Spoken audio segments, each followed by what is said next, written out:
Oi, terceiros anos! Então, vamos para a nossa próxima aula de História.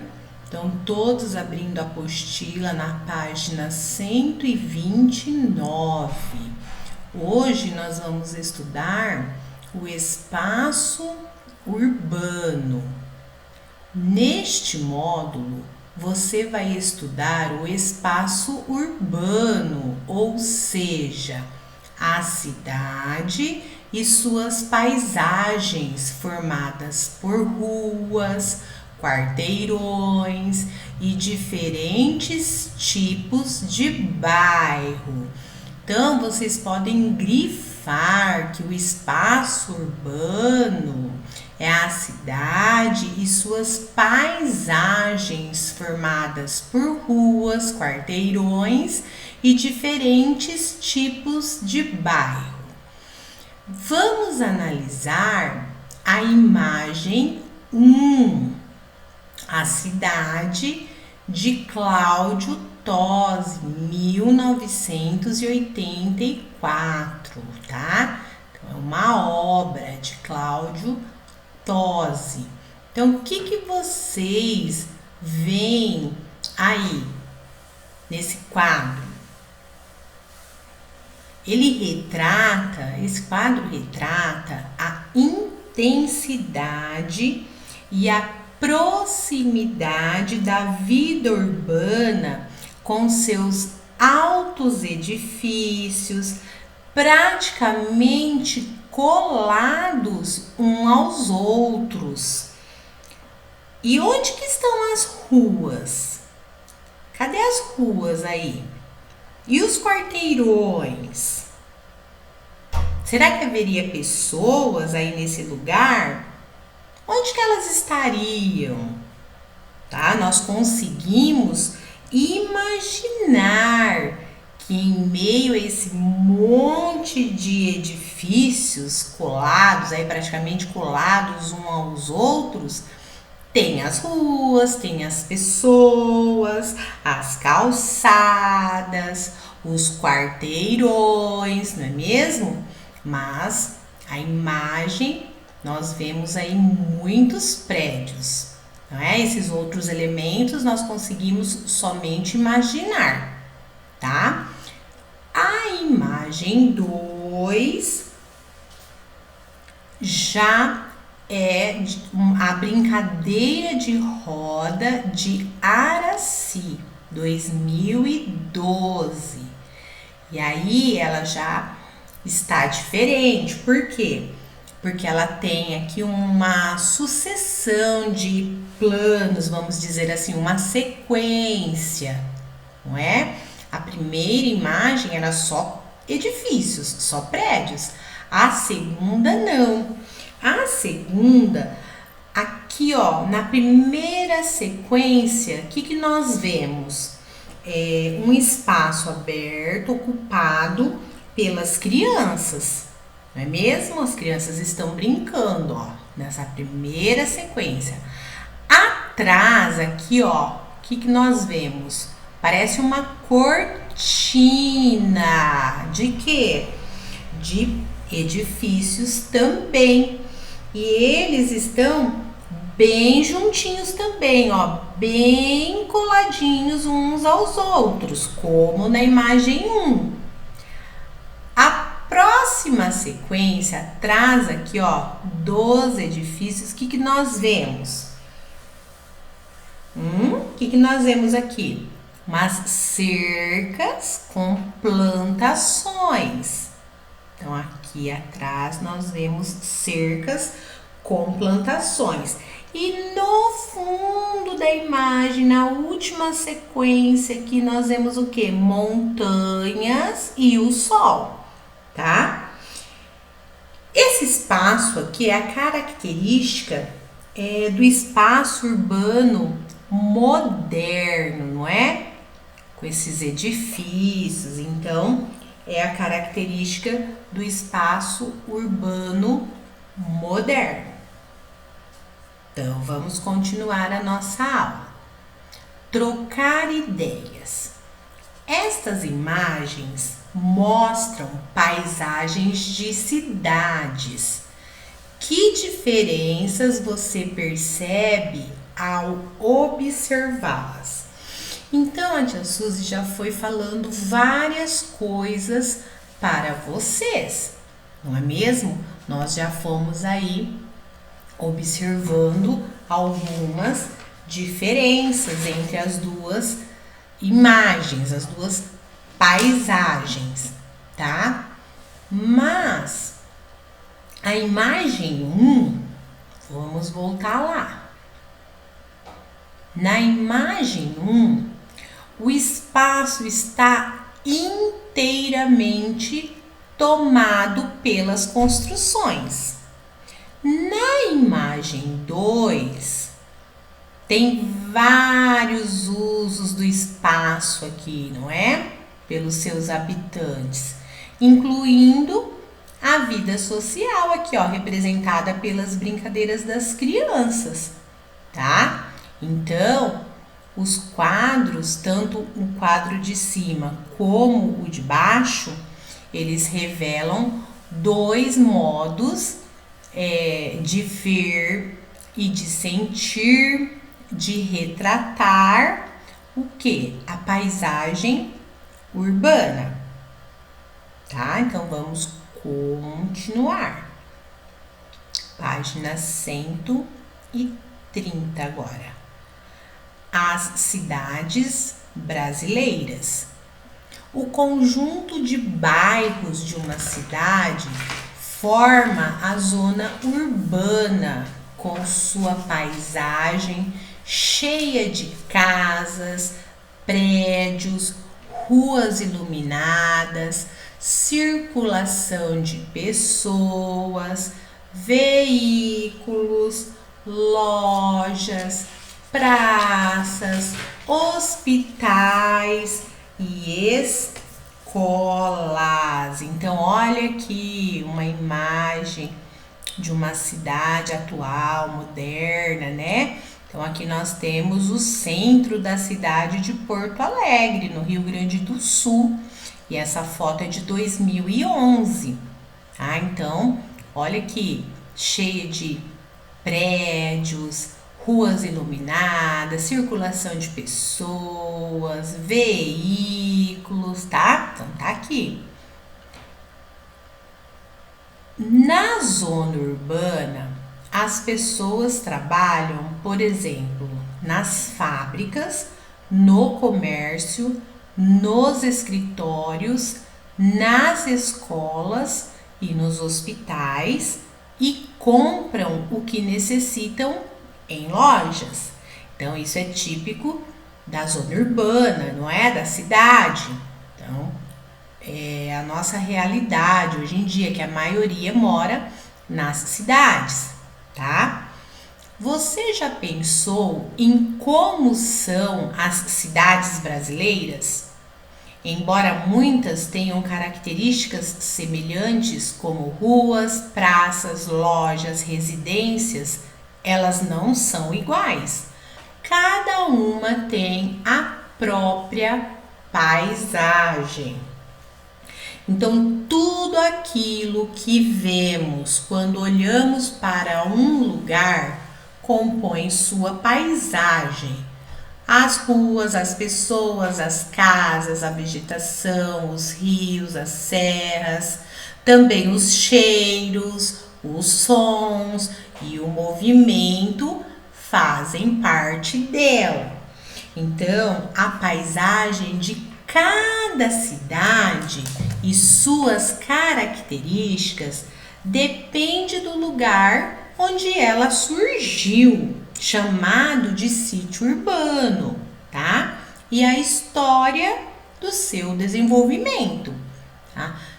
Aí vocês vão falar assim, tia Suzy, mas paisagem também, os cheiros? Sim, os cheiros, não é? Nós aqui em Bastos, por termos muitas granjas, às vezes quem vem de fora, quando está entrando na nossa cidade, consegue sentir um cheirinho desagradável, não é? Por conta das granjas, tá? Então, a cidade, né, a paisagem, o cheiro também faz parte dela. Tudo bem? Então, vamos para a página 131. As cidades localizadas em serras, que são cheias de subidas e descidas, como Poços de Caldas, no estado de Minas Gerais. Outras cidades são planas, como Brasília, a capital do Brasil. Há também cidades localizadas à beira-mar, como Natal, no Rio Grande do Norte, e outras que ficam no interior do país, distantes do mar, como Cuiabá, a capital de Mato Grosso. Há cidades muito próximas a florestas, como Manaus, no Amazonas, e cidades no meio do sertão, como Manari, em Pernambuco. Então, agora, nós vamos entender melhor pelas imagens, tá? Então, essa primeira imagem aqui de Manaus são as cidades citadas lá em cima, próximas a florestas. Então, olha aqui, tem bastante vegetação, tá? A outra, ao lado de Manari, ela tem o retrato do sertão, não é? Olha aqui, parece que não tem asfalto, não é bem seco, uma terra seca, tá? Então, essa já é a imagem do sertão, Manari. Essa daqui, ó, ao lado de Natal, é uma cidade que fica no litoral, ou seja, beira-mar. Então, tem mar aqui, ó, na cidade, tá? De Natal. Vamos agora aqui, ó, pro lado esquerdo, Cuiabá. Cuiabá retrata a imagem de uma cidade do interior do país, né? Do interior do Brasil. Então, aqui está Cuiabá, né? Essas que ficam distantes do mar, não tem mar, tá? Depois, abaixo de Cuiabá está Brasília. Olha aqui, é uma cidade plana, tá? Não tem subidas e descidas, é uma cidade plana, como falou aqui no nosso texto, tudo bem? E a próxima, do lado direito, está Serras de Minas Gerais, aqui ó, Poços de Caldas. Essas são as serras. Então, vamos agora para a página 132. As cidades segundo sua formação. Então, agora nós vamos retomar um pouco os bairros. Lembra quando nós estudamos os bairros? Os bairros, há bairros que são diferentes um dos outros, não foi isso que nós estudamos lá atrás?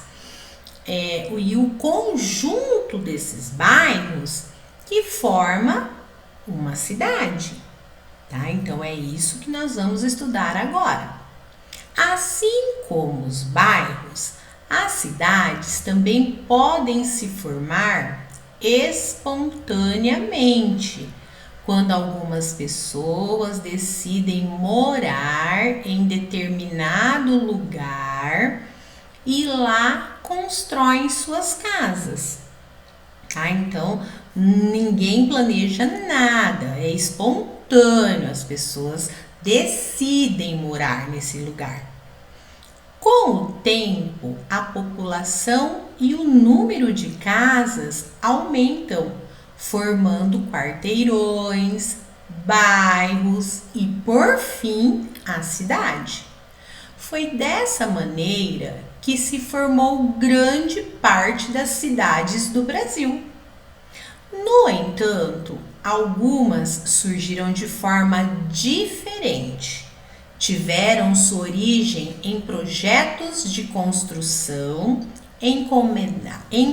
encomendados pelo governo. A maior parte delas foi criada para ser a capital de seu estado. Então agora já não foi espontaneamente, quando as pessoas decidem morar. Essas daqui já tiveram um projeto, né, de construção. O governo pediu para ter esse projeto e aí elas foram planejadas. Então, vamos lá, elas foram planejadas para ser o quê? A capital do seu estado. Por exemplo, Teresina é a capital do Piauí. Aracaju, a capital de Sergipe. Belo Horizonte, a capital de Minas Gerais. Goiânia, capital de Goiás. E Palmas, capital do Tocantins. Essas são as chamadas de cidades planejadas, porque elas tiveram projetos pedidos pelo governo, tá? Para serem aí a capital desses estados. Então vamos lá, vamos identificar essas cidades aqui ao lado, tá? Então olha aqui, nós temos Palmas, se vocês perceberem, não tem subida e descida, elas são planejadas, né? Foram projetadas. Aqui ao lado, Teresina, ó, retinho também, Goiânia, Belo Horizonte e Aracaju. Então aqui está os exemplos aqui das capitais, né, que foram planejadas. Tudo bem até aqui? Então vamos agora para uma conversa, tá? Então, por que essas cidades aí do Brasil, né? Por que há no Brasil essas cidades que foram planejadas para diversos fins? Elas foram planejadas, tá? Elas foram planejadas, o governo pedia para elas para fazer esse projeto, para além de ser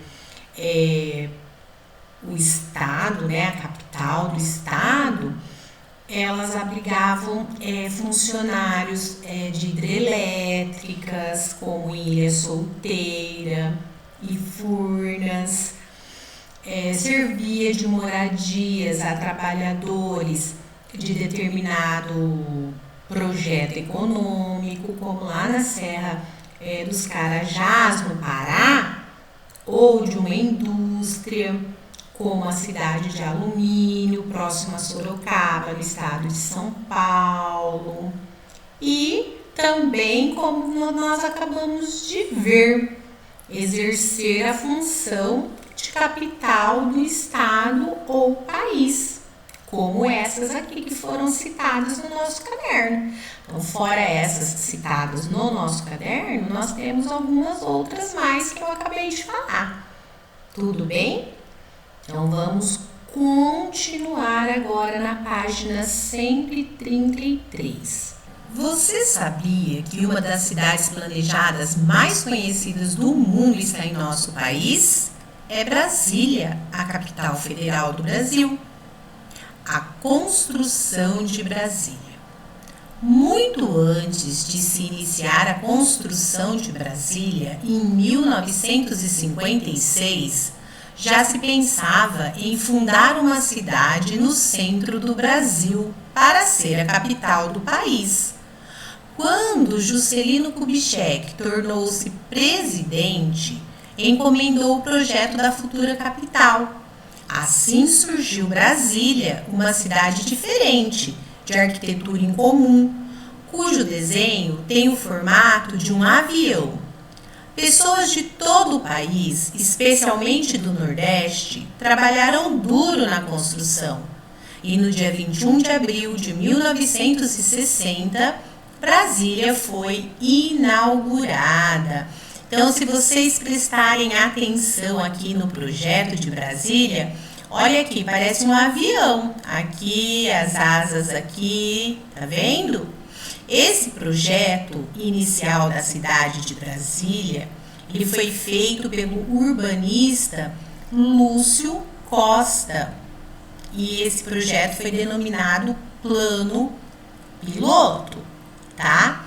Então, esse urbanista, o Lúcio Costa, ele trabalhou em conjunto com uma outra pessoa, que foi Oscar Niemeyer, tá? Então, olha aqui. Vamos ver mais um pouco de Brasília. Aqui, a Catedral Metropolitana, Brasília, Distrito Federal. Então, pessoal, dentre as capitais planejadas, destaca-se Brasília, que é a capital federal do Brasil. Ela é de projeção internacional e é considerada de arquitetura arrojada e moderna. Ela foi construída para ter no máximo 500 mil habitantes e exercer apenas função administrativa. Ela já contava com mais de 2,5 milhões de habitantes na década de 2010. Então, era para ter só 500 mil habitantes, mas em 2010 já tinham mais de 2,5 milhões, 2,5 milhões habitantes, tá? E a Brasília é apenas uma das cidades do Distrito Federal, pois ela é cercada pelas cidades satélites que surgiram depois de 1960. Então, cidades satélites são cidades próximas aí de Brasília, perto de Brasília. Tudo bem? Então, vamos continuar na página 134. Aqui na página 134, nós vamos fazer a atividade coletiva, ou seja, juntos, tá?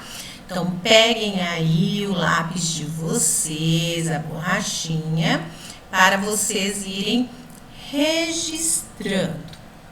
Tudo bem? Então, vamos lá. Eu vou sair aqui da nossa apostila e vou para a minha outra página, que já deixei aqui. Então, vamos lá. Atividade 1. O que caracteriza a paisagem da zona urbana? Então, a tia Suzy respondeu. Vocês podem colocar com as palavrinhas de vocês. O que nós estudamos, né, sobre a paisagem da zona urbana? Então, casas, né? Elas têm casas, prédios contínuos, não foi? Que pareciam um colado ao outro, ruas, quarteirões, meio-fio. O que é meio-fio? É aquela beirada da calçada, calçadas, rede de iluminação, serviços públicos, lazer, muitas pessoas, entre outros. Então, vocês coloquem aí as respostinhas de vocês, tá? Atividade 2, ou questão 2. Observe as imagens e responda às questões. Então, preste bem atenção na imagem 1. Nós só vemos vegetação e um rio. Depois, já aparecem 2 casinhas aqui. Depois, já aparece uma igrejinha, mais casinhas, uma ponte. E por fim, né? E aqui, ó, na 2 a vegetação já diminuiu um pouco, na 3 ela já tem bem menos, e na 4 ela quase já nem aparece mais, tá? Então, o que a gente pode concluir? Que aqui é uma zona urbana que foi surgindo espontaneamente e não planejada, como a gente acabou de estudar, não é? Quando se pede para o governo se pede para fazer um projeto e aí aparece a cidade. Não, aqui não, ó. Ela era uma vegetação e o rio foi surgindo espontaneamente. Lembra lá no começo, quando as pessoas escolhem o local para morar, né, ali? Aí 2 casinhas, foi aumentando, tá? Então vamos lá. Letrinha A. Qual delas representa uma paisagem urbana? Justifique sua resposta. Então, olha como eu disse, é a 4ª imagem. Porque nela há elementos que nós citamos aqui, ó, no item 1. O que nós citamos aqui? Ruas, prédios, casas, movimentos de carros e de pessoas. Então, vamos para a letrinha B. Essas imagens, quando observadas em sequência, revelam uma história. Que título você daria a ela? Eu coloquei um aqui, formação espontânea de uma cidade. Vocês podem colocar o título de vocês. Tudo bem até aqui, pessoal? Então, agora nós vamos voltar para a nossa apostila para a realização da tarefinha. Então, vamos lá, deixa eu aumentar aqui. Vamos lá para a nossa página 130 e... Opa, 140, tá? Então, aqui, para vocês fazerem a questão 1, conforme o que você estudou, tudo aquilo que os nossos sentidos percebem como observamos um lugar é chamado de paisagem.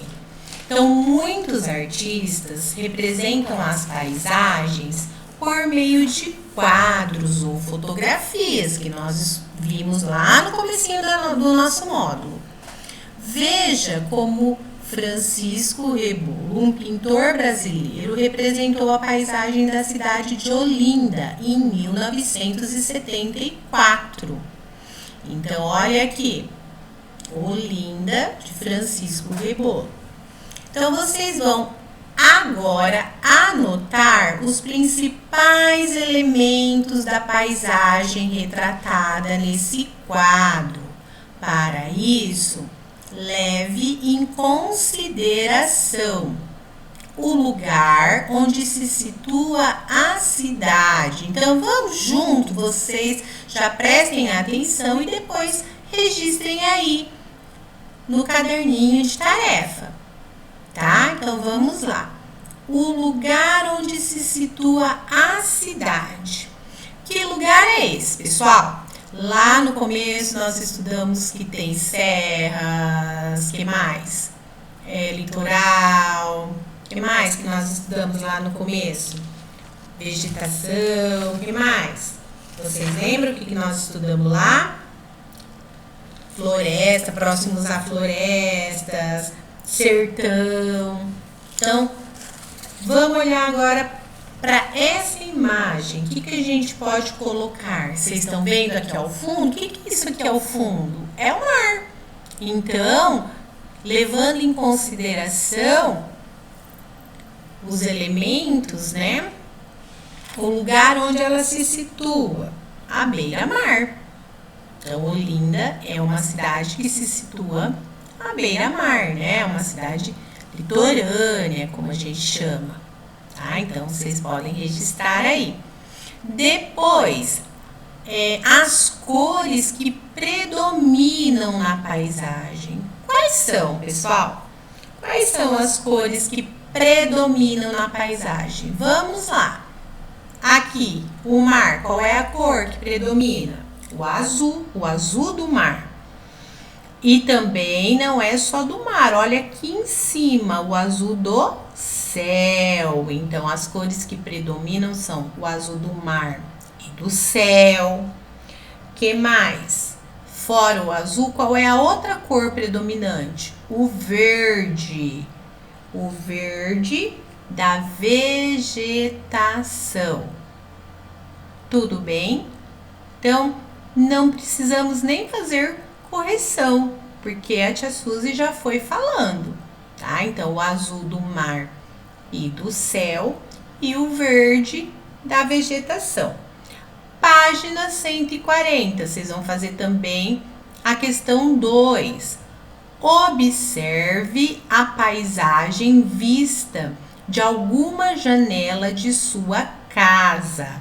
Depois, em uma folha avulsa? Não, pessoal. Vamos deixar feito no caderno de tarefa, para que não se perca essas folhas avulsas. Então, vamos fazer no caderno. Então, no caderno de tarefa, represente-a por meio de um desenho. Crie um desenho bem caprichado, tá? Então, o que vocês vão fazer? Vocês vão entrar num cômodo da casa de vocês, onde vocês acham que tem uma paisagem bonita, se é pela sala que você vê uma paisagem bonita, se é pela janela da cozinha, janela do seu quarto, você acha que é um lugar, uma paisagem bonita, e aí você vai fazer o desenho do que você vê nessa paisagem aí da janela da sua casa, tá bom? Coloque a data, né?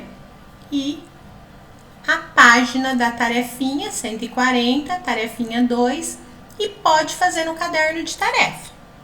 Combinado? Tá? E a tarefinha 3, pessoal, seria para vocês levarem calculadora para a escola na próxima aula. Como nós não estamos indo para a escola, então quinta-feira, na próxima aula, deixa uma calculadora aí pertinho de vocês. Combinado? Então, até a nossa próxima aula. Beijo, crianças. Tchau!